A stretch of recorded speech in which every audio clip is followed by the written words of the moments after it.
ndiwe Zebron Churuka anakuya ndiani wako ndibaba ngeye wasina kuya tasina kuziva kuti vanofanira kuva vari kuuya muno mari yaenda ndisina saka panditransport kuti ndikana kuvakusonda zvavo chakamira nyaya pamberi penyu. Nyaya ndeyekuti ndoda mombe yangu yatakachinjana mukazoitora yani mboo dzako chitu pane maredara utarizvo ndi Parkson echera kuna Owen naZebron Churuka. Taura tinzwe Parkson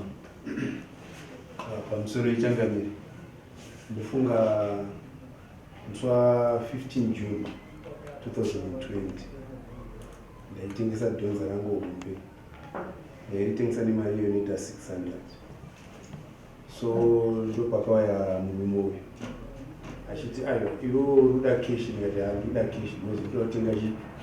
dzinodzosera ndaka akati ndine tsiru rangu rakanaka randabva naro kumagaragada mweya unoona ndakaenda zvishuwa pamba kwao ndikandiona tsiru rere ndikaona zvishuwa rakanaka ndiraitoratidza kuti rine zamo ndokuchibva tachiwirirana iye akati pamari youri kuda inini tsiri rangu ndiri kuriita 500 saka ndochikupa tsiri iri ndozokutopa 100 zvakaita seizvozvo akandipa 100 tsiru mombe iya yachibva tatora paitwe nemupurisa anga aripo newevhete wakanga waripo wachibva watokliya mombe dzipi idzodzo uyu anoita zvebhucho kuharare akabva atosulota mombe yangu ipapo achibva atakura nyama bvaenda ini vakasara neyangu iroro tsiru iroro handina kuita vane wiki nayo pakabva pauya umwe murume akauya aina baba Gia wachibva wauya wachiti no wakumbula mombe yemina iyi munozoita isi yenyewe ndobva ndabuditsawo matsamba akakliwa nemupurisa no inini kana ndichiona kuti mombe ndeyangu nekuti takadaisiwa nachiruka ndichimupa dhonza achindipa ishi zvikanzi aiwa uyu wendinayo ndiye muridzi wechi wemombe achibva akutsanangura womukomana wacho anonzi Ngovera akanga aina baba Gia paatsanangura zvaakatsanangura kuti no mombe iyi yakatobiwa nachiruka akatoita zvisizvo saka akatotimanikidza akazodii bhozi baba wangu akura saka ini nanzi kakasiya mino kunetsana kwawaita nachiruka saka anoti baba wangu akura ndapedza nyaya ichi hapana mombe iri kudii kubva ndakaenda kubasa rangu rendaiita uye achibva asara achibva atora kutora mombe pana baba achibva auya nayo ndikati ko matsamba aya zvikanzi matsamba aya asitori paifuti pamutemo bhozi mombe yaifanokliwa under headbands iyo yakakliwa under chinodzi takabva zvishuwa nababa Gia baba pangu tikaenda kune mapurisa ekuchinodzi wakamboedza kuda kumboigadzirisawo nyaya yacho tikabata murume uyu shamari ndo nyaya yakupa yapana bhozi iwewe mombe yako wakatotora wakaenda iyi ikatorwa zvako kuti ari kusara asina chinhu ndini handina kuitirana nharwana nababa Gia ndaida kuti nditongonzwisa kuti inini mukatora iyi yangu ichazofamba sei kuti ndidzosero yangu pai mudanga so ndakazonge ndakuona kuti no nyaya isezviri kunzi watumwa namambo Makoni kuti ndaimotora muchinhu chemunhu imudzoseri sezindari kuchema ndakaona kuti ndikaramba ndichiita nharo ndini ndisasanzwisisi kana kuti ndezinge ndaakuzvidza kuti wakuru wati zvakati ndakangozvitora kuti no iwe chitorai mombe yenyu muita sei muende indozosara ndokugadzirisana neupi neuyu so ndaibatana naye ndichimutaura shamari ndozviripo aingotaura kuti zvinhu zvakandiomera mai wacho wakazotombouya wataura kuti ndakandiri kuharare zvishuwa akazombobirwa zvakati ndakazvigashira zvese izvozvo chakamira ndifunga mukaverenga gore randataura pato neomusi 3 years ende mombe iyoyo payakatorwa nanababa Gia wachidzosera kwayakanga yabva haina unoita svondo yakabva yaita mhuru ndifunga pari nhasi inofanira kunge yatobereka futi imwe mhuri yechinga yechitu so ndichiona manje period yaapo manje ndichitaura nemurume wainenge achikuti zvinhu zvakandiomera ndinoda kuti ndizomboona kuti zvingazodai but chinhu chakazoita kuti ndichizounze nyaya kuno kuti mundibatsirewo inyaya yekuti ndakazoona mumaaudio nemumwe mukutaura kune kuchiita vanhu vanenge achiwirirana kudaro kuti ai inini handina mombe ndinaena kumbura because mombe yake ndakamupa achibhaisi yake ichitorwa newakadii newakatora amenoti ipapo ndefanira kubata matemo ere kuti nditemo kuti musatore mombe ini ndakaonawo iri mombe isina kujika because iyange iri mombe yake yakajika waisauya kuendera kutaura kuti tateera mombe yani tateera mombe ino mifunga muchidimbu ndo kutsanangura kwendina kuenda handiringoda kuti mombe dzangu dzidzoke dziende paimudangano kuti ndike ndiri kuerenga period yandaifanira kugara nemombe iyoyo ndaigona kunge ndane mombe mbiri kana kuti ndaro iyo irutaurwayo oil kuizwa changamira asi rewe yako futi rewe Sunday ndiye futi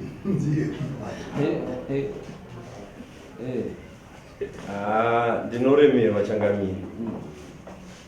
aenda kunda kugona kutaura nyaya yekutsanangurwa nemurume uyu ichokwadi akandipa dhonza rake ndikamupa 100 yake ndikamusiyira tsiro kuna nangovera wacho hapana achagona kudaira nekuti haapo yafunza kuti nyaya zvayakaunzwa kuno pamwe anenge aripo handizive kuti nyatawo sezvo ndine nyaya nawo vanogona kutaura nyaya sezvairi nemafambiro yakaita nekuti ndo munhu wandaiva naye tichitora mombe panangovera ndonya kuti director tuwera anowanika kubva ndichiwana mombe iyoyo ndichiibhadhara pafoni mamuri mulockdown kwainetsa kufamba mazuva iwayo saka munhu wacho wanenge waishanda naye mubasa avo ndobva nditi muzvikuru kuno kune mombe iripo ndobva ndafana fona wandichibvunza zvikanzi hazvichokwadi mombe iripo chandisina kuziva ini ndechekuti kwakanga kuchinzi kune mombe wanhu wanga wakaita madhiri ekuda kuchinjana mombe nemotikari here saka zvinenge zvava zvisina kunyatsopera saka kwaifanira kuzobva mombe hadzina kuzobva asi ndakatokufonera munhu wacho akatoti zvichokwadi mombe iri pano apa nematsiro ake ari pano padanga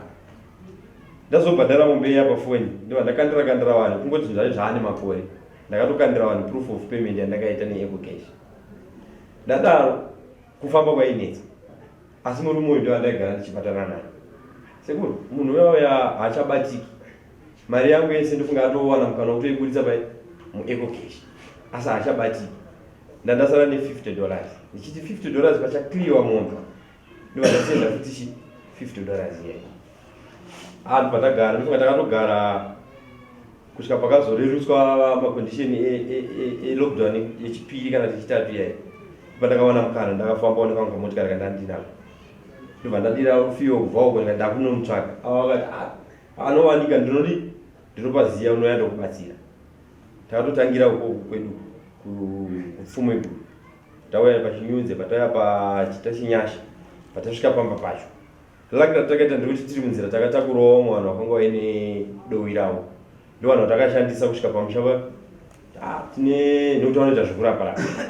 tine varwere wedu vari kuromsi ndomatakurira takaita vanhu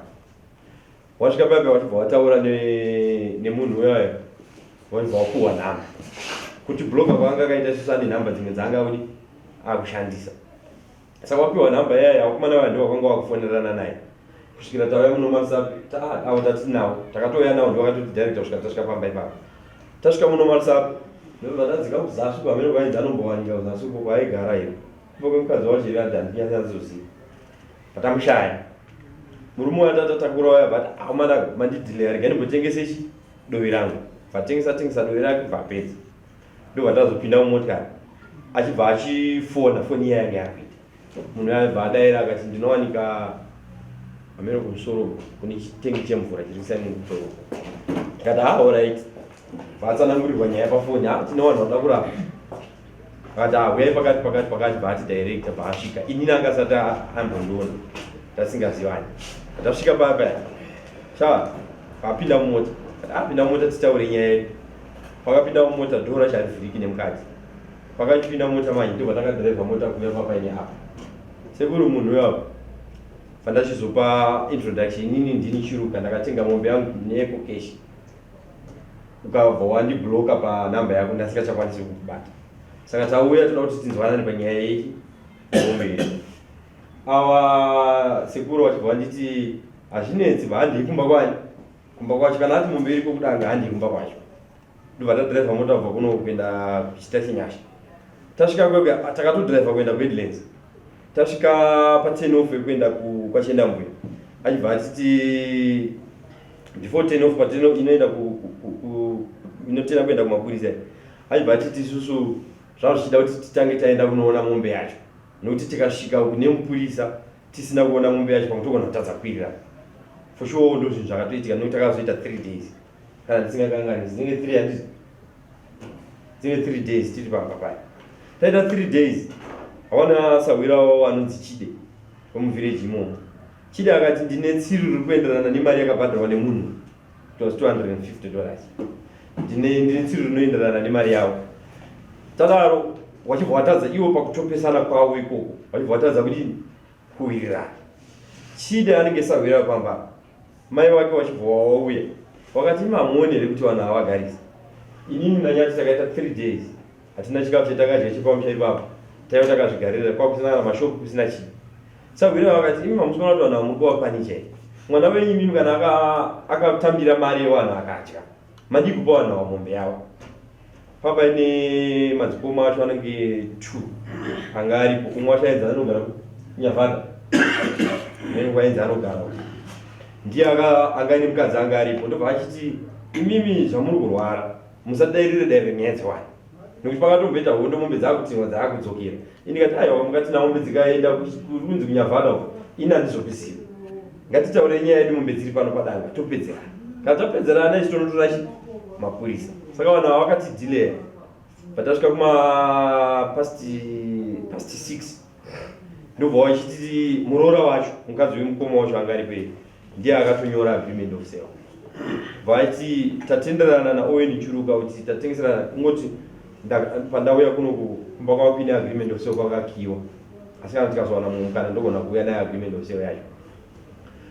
tatenderana kuti tapanana mombe iyi asi mombe yedu nemombe yaakangabhadhara hazvisi kuenderana price saka anofanira kuzoya ne$200 pamusoro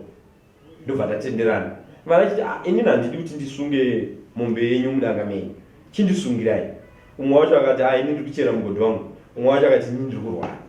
sekuru ndobva wachiti ini zvepamuromo zvinondinetsa vana vangu vanonditambudza vanondinetsa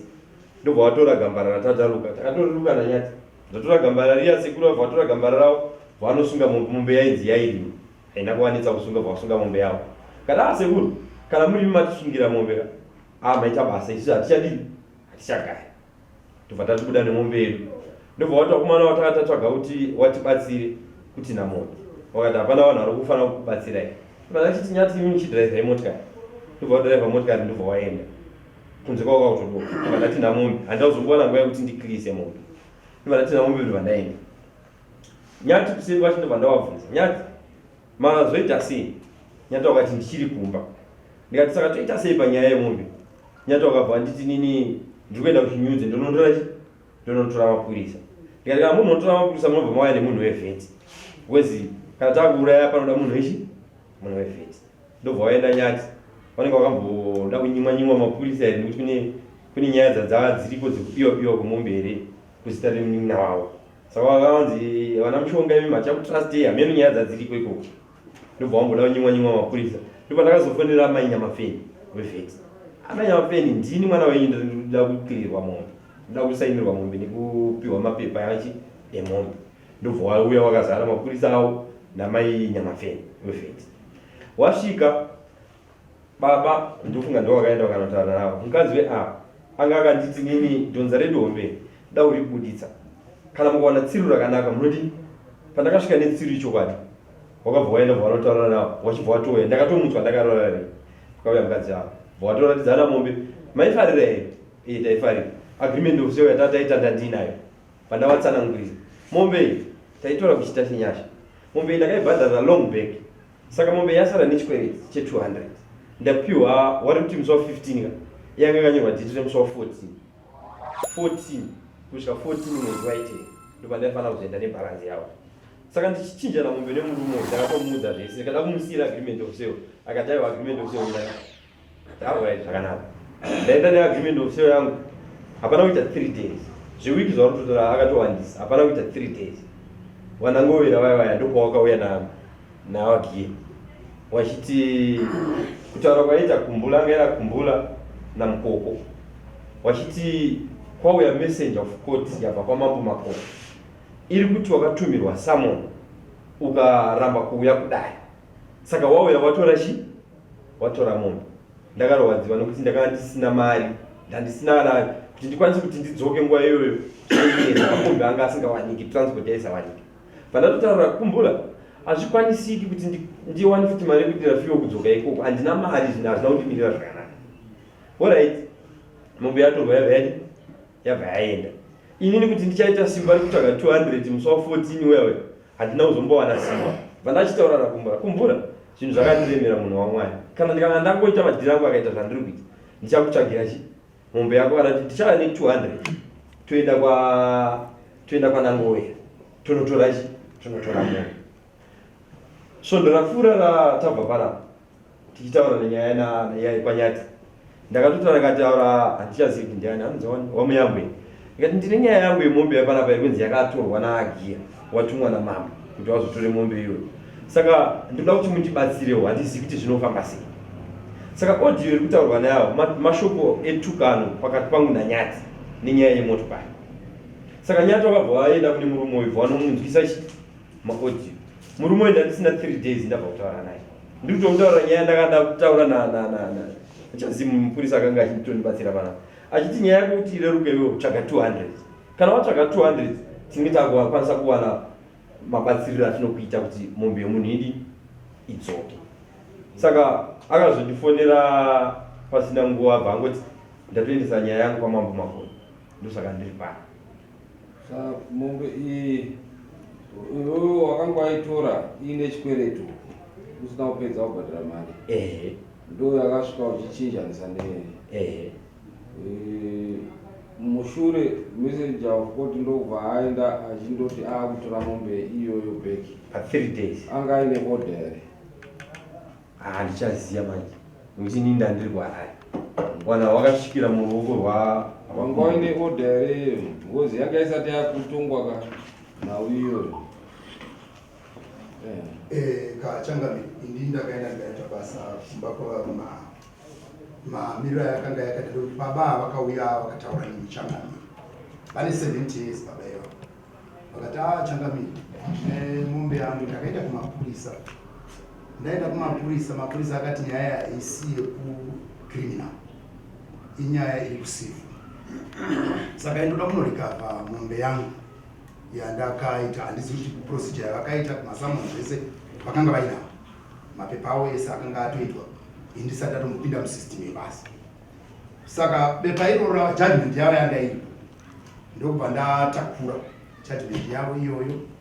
ndokubva ndaendapinda kunokota ndobva ndaenda kumba kwaakumbula vakumbula vakabva vadaidza vemusangano vasvika ndobva ndavapa judgment vakati aiyo kana ine judgment yekwamambo ina handikwanisi ndiita argument imagiya muri toita sei ikati inini nyaya dzemombe dzinonetsa handei papolice station yechinyudzi ndo judgment yangu ndinayo ndo patinonopuwa guideline ndobva tasumuka inini navakumbula nevamwe vatakatapuwa mumusha imomo ndobva tasvika nokuti ivo vacho vakabva vafona kwamuri tiri pamba pacho ipapo mukabva matsanangurwa kuti ndinagiya asane judgment tasvika kumapurisa ndakabva ndavaita handover mombe iya kati mombe iyi iri kunzi yakabva kuruponeso asi haina kucleariwa kuruponeso uyezve baba ava vane bepa ravo rekudare kwamambo Makoni inini ndiri message of court wedare kwamambo Makoni saka yakaitwa kudare kunokuya haana kuya yakaitwa default amutanga ne7 days ndiani ichipizebro kana kuti ndi Owen ayo amuruti makaenda muna ne7 days wamakabangwa maibasi ane 70 years ndiani yangowe ndinyatsostarindakutiani mazuva ndokubva tasvika pachinyudzi police station yakabva yafondera headlines headlines ikati aiwa ripoti iyo yakauya tikati isusa is criminal endai kwamama ndokwainogona kuendiwa nyaya iyi nekuti ine kutengeserana mukati. Saka baba vaya vakabva vatenderera nemotikari uchienda vakavazosvika manje polisi yekuchinzi ndoko vakachibvunza kuna vakumbula kandi vakumbula mombe yakakliwa here kwayakabva avakati ndakaiwana kuna Owen ndiye mudzi wemombe ndobva afonerwa uine mapurisa ekuchinzi akati handiri ikoko inini zvokuti zvabva kwamambo handinei nazvo ndozivana navanhu vakawanda wanda. Mapurisa akati aiwa zvina dambudziko uyu kana iwo tiziva navo nevanhu vanozivana navo isusu pano tiri pamapurisa pachinyudzi tiri kuti iwo uya atende nyaya yako pano sezvo mombe yacho iri papi iri pano uyo haana kuuya ndo pakazotaura vakumbula isusu mombe hatikupi mombe takuiri fair kune mudhara uyu anonzi Ngowera. Saka Ngowera takupa mombe yako imi mage kana makasununguka kuona ichindosvika pamba pavo hatikurambidzi sunungukai ndobva yasvika pamba payo pamudhara yeyo 7 days iye ndobva azotouya futi kuno ndobva ataura kuti mambo ini mombe yangu ndakaiwana sokutaura kwazvakanga zvaitwa ndo mafiro ayakaita. Saka mateno zvakasara kwakumbura here kana ndakasara kuno uyu amakashandisa mimi andakashandisa ndakapa wakumbura mapepa ndakanyora ndikutora mombe kwa munhu zatakasaina ramakanyora imimi ramakasiya mapurisa akasara namembe in charges asi vakanga vasainira kuti zvechokwadi mombe yadzisepaine judgment enge kurunzi wakadaidzwa iweyo kuti uya kudare ukazofonerwa pamapurisa ndozvatatoda ukataura ndosaka uyu akazoti handii makapeizirisa pamapurisa uri kudaidzwa uchifonerwa uchitaurwa newe musoro ichakamira ndiri mudiki zvangu handikwanise kumirisana naagiya asi agiya ndowaziva vari mupostori zvimwe zvacho ngavataure chokwadi taura samoni rakauya rikaiswa kuna ani rekuti ndiri kudiwa kudai zvinhu zvakaitika within 3 days ndatora mombe nhasi mangwana nekuswera mangwana samoni bva ratouya bva ndatodaidzwa kudari bva ndatoramba vanhu bva movha matotuma vanhu venyu mambo obva watonotora mombe bva toenda kumapurisa ndabvudza procedure. Saka pamapurisa apa pakaendiswa mapepa ese even ava vachindoona mapepa mapurisa havana kuona mapepa edare here pana vakaona vakaapuruva miragiya chakamiri iwewe ngiri kumbura nyaya yakatungwa rini ndizvarini kumapurisa because nyaya dzinotungwa kuno kudzenzere makesi namba ndizvarini aiwa ini ndoziva zvekumapurisa zvekunoku aiwa judgment yanga inagiya makaitaridzwa here mimi yakashandiswa kutorwa mombe mumba kwenyemeni kuti iyi ndau yandibva kuda kwamambo Makoni ndiri messenger kukoti judgment iyi judgment iyo yandakasaina inini ndeyakanyorwa nawagiya kuti ndini chichi mupurisa wamambo Makoni ndatora mombe pakumbura zvakati ndo yandakasaina inini navillage chairman akasaina ndo yandasaina mapurisa yanga iri yakatungwa rini iyo nyaya yakaitika musi wa 14 yakatongwa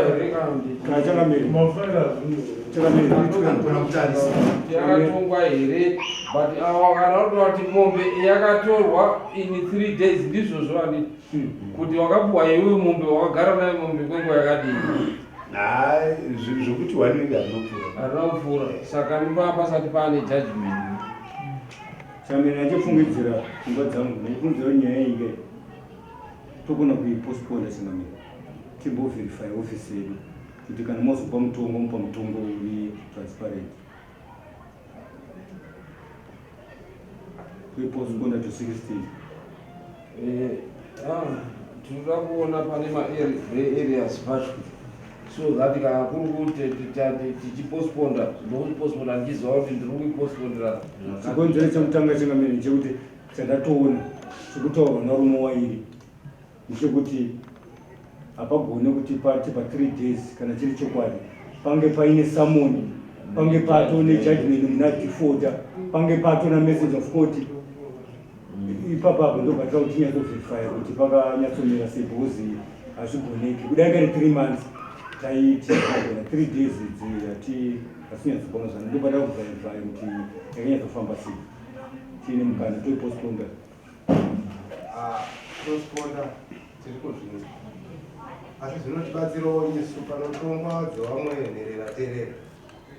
baba pane nyaya yavada kutaura iwo anonzi wakumbura mati akanyora tsamba pamba penyu ndiani ndavarugiye isiri yabva kuno kudai iyo yanga yayekuti Mvumirano. inini ndiri kubvuma kuti ndaisa mombe kwavari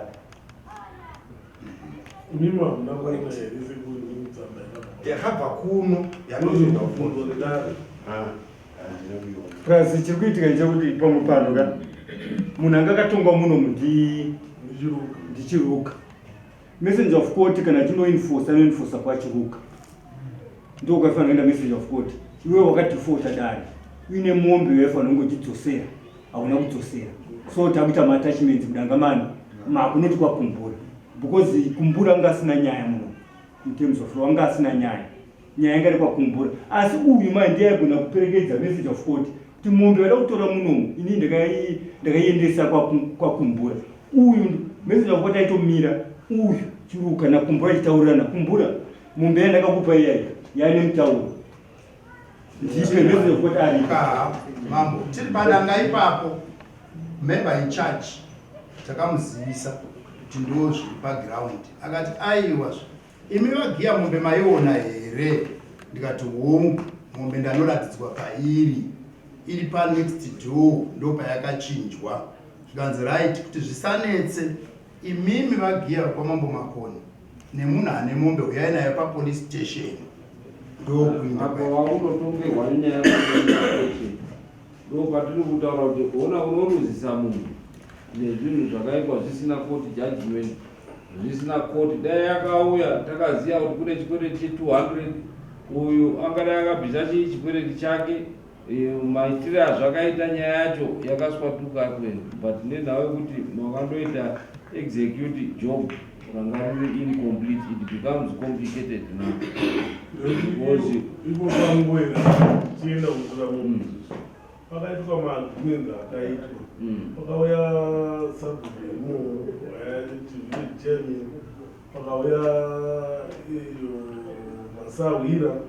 newana wacho wese mombe inge isina kupiwa mombe wakanga wawirirana ndomombe vayazotinwa vayaenda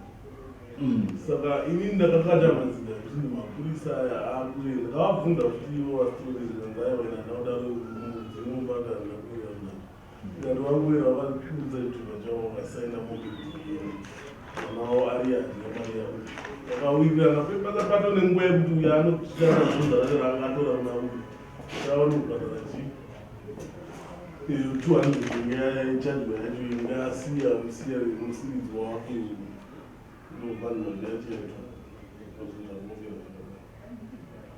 izvo zvakaitika within 3 days uzi ndakauraya mombe zvakaita nhasi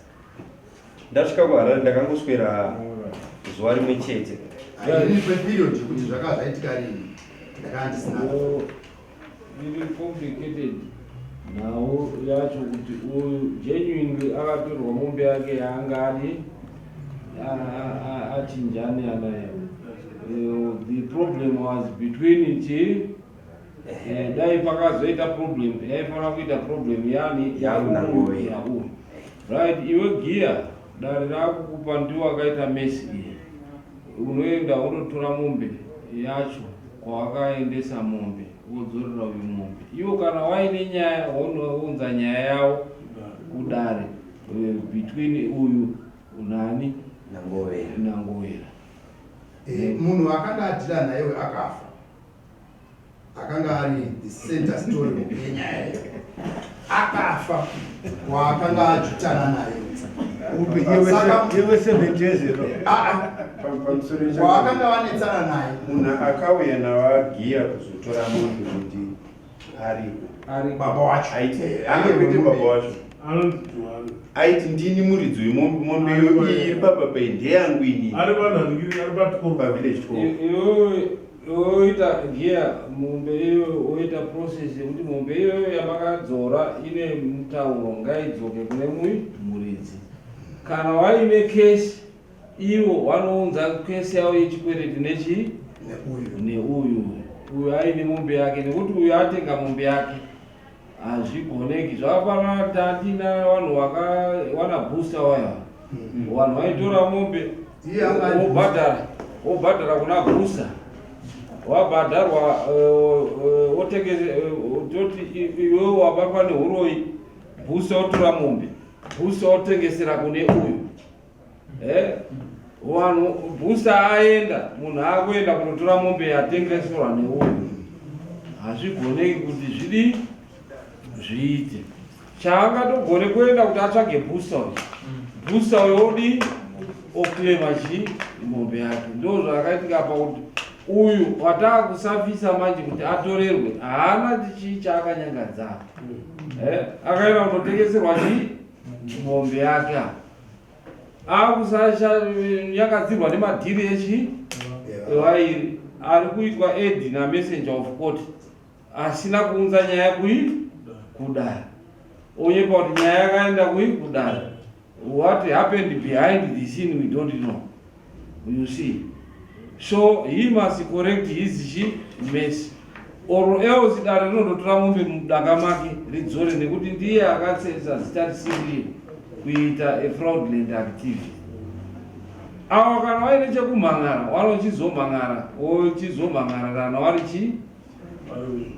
vega. Asi uyu aine mombe yani. It's unfortunate kuti hatichakupi yakabereka nekuti makanonga kumhangara nyaya iyi. Maakusheka iye uyu kana asina topa 1 week to do that, nekuti he is the one akaita mesi achisenyepera matare, nekuti zvinokanganisa matare. Ndogara ndakataura kuti musaiti nyepere matare, nekuti mangwani zvaakuya kwandiri I cannot protect you, nekuti ndinoprotecta vanhu, nekuti ndo mhuri yangu. Handi protect individual kuita kuti zvinhu zviri zviswatuke, nekuti ndiye akaita mesi akaenda akandotora mombe. From which order hapana order, from which court order hapana order. Wakazviita nani? It is best known by himself. So he must correct his mess. Ondodzorera mombe undoenda kunaona nyaya yatakayeka iyayi yakavhiringika. Dzorera mombe uyu. Kana mimi mune zvekutaura, endai mundosense makoti channels. Anokubatsirai. Handiti shaka ipapo muchangamiri ndachikumbirawo kutaura. Inini handina dambudziko rekuti ndibvumirane navanhu kubalansi yavo. Kana mombe yavo muruoko rweavo. Izvozvo unochizo ndozotora kana matadzana pamabhalansi ili yaiva kuuya kukotireshi. Mambo ari kuti kana iwo ugiya akadzira mombe yakatora iwo kana vakuda kumwane zvaoda kutaura vati zvimabhalansi avo ndezvako nayo. Iwo kana vari mungwari wotoendesa bhalansi iyoyo kuita kuti mombe isanetse kubuda indodini. Handiti ndozvoita munhu akangwara manje, wotoendesa bhalansi iyoyo mombe bhalansi zenichi iyo yobuda chopu yodi zvopera because itriangle. Handiti saka 1 week iwewo dzoka after 1 week.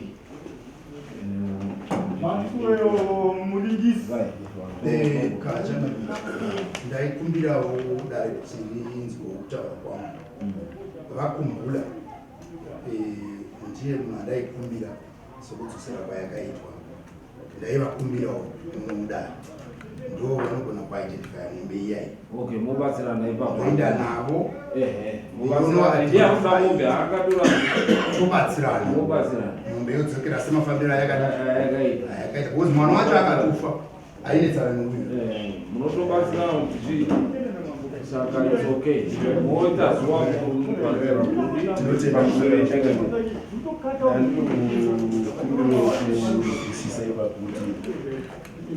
tinotenda